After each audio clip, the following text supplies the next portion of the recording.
অনুরোধ ছিল সামনে 100 দিদি 2027 100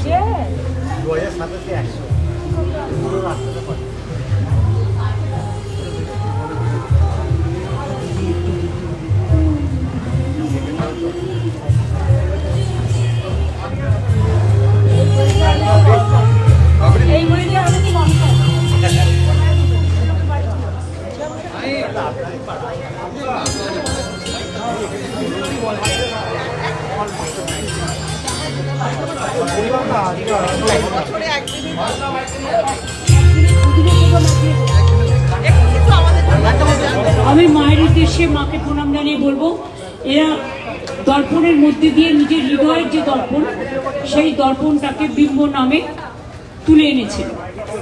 প্রতিভা অপূর্ব সুন্দর হয়েছে।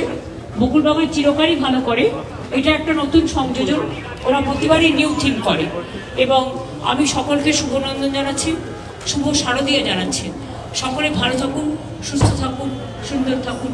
মা সব দুর্যোগ কাটিয়ে, দুর্ভোগ কাটিয়ে, দুরারোগ্য কাটিয়ে আগামী 2 বছর বাদে ওদের নাকি 100 ইয়ার্স, এখন থেকে কমিটমেন্ট হয়ে গেল, ভালো করে করবে। থ্যাংক ইউ, আমি আছি।